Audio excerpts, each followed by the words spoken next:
पुरानी हवेली या फिर यूं कहें महलनुमा इमारत। कहते हैं इसमें कई राज दफन होते हैं। हवेलियां शहरों की पहचान हुआ करती हैं, जो आज पर्यटकों को आकर्षित करती हैं।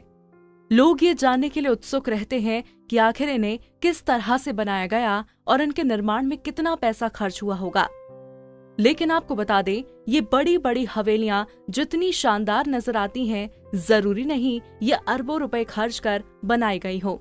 जी हाँ, आज हम आपको बताएंगे कि भारत में ऐसी भी कई हवेलियां हैं जो शहर के किसी 1 BHK फ्लैट की कीमत जितनी भी नहीं है। झारखंड के कोडरमा जिले में जंगल से घिरे खूबसूरत वादियों में 9 से 13 लाख रुपए में बनी कुछ हवेलियां जो जर्जर हो चुकी हैं, तो कुछ आज भी वैसी ही चमक रही हैं। कोडरमा जिला मुख्यालय से करीब 15 किलोमीटर दूर डामचांच प्रखंड के ग्राम मसनोडी में बनी शानदार हवेलियां इस इलाके में माइका उद्योग के सुनहरे अतीत की कहानी बयां कर रही हैं। यहाँ एक ही परिवार की लगभग 1 दर्जन हवेलियां हैं। इनमें 80 से 90 कमरे हैं। इनमें कुछ खंडहर में तब्दील हो गई हैं, जबकि कुछ अब जीर्ण शीर्ण हालत में हैं। 2-3 हवेलियों की शानदार रंगाई पुताई के बाद नया लुक दिया गया है। सारी हवेलियां करीब 200 एकड़ के ही परिसर में स्थित हैं। इसमें कई आम के बगीचे भी हैं। बीच बीच में 1-2 रास्ते इन हवेलियों को एक दूसरे से अलग करते हैं। परिसर में करीब आधा दर्जन मंदिर भी हैं, जो इसी परिवार के अलग अलग लोगों द्वारा स्थापित किए गए थे। आज भी कुछ मंदिरों की मूर्तियों से लेकर दरवाजे, खिड़की और चौखट तक चांदी के हैं। यहाँ बनी हवेलियों की कहानी शुरू होती है बिहार के नवादा जिला अंतर्गत बारतगढ़ एस्टेट से।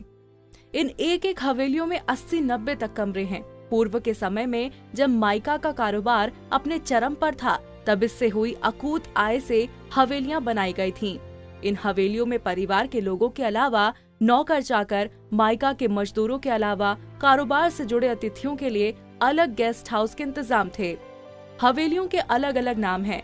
9 लखा बिल्डिंग, 13 लखा बिल्डिंग, तूफानी सिंह बिल्डिंग जैसे नाम हैं।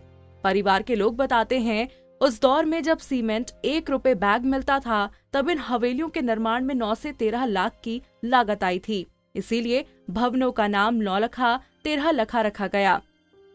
1940-1950 के दशक में जब झुमरी तलैया शहर सहित पूरे जिले में कहीं बिजली नहीं थी, सबसे पहले इन हवेलियों में आपूर्ति करने के लिए इनका अपना बिजली घर था। इसमें चारकोल, पानी आदि से बिजली का निर्माण होता था। आज भी बिजली घर के अवशेष मौजूद हैं।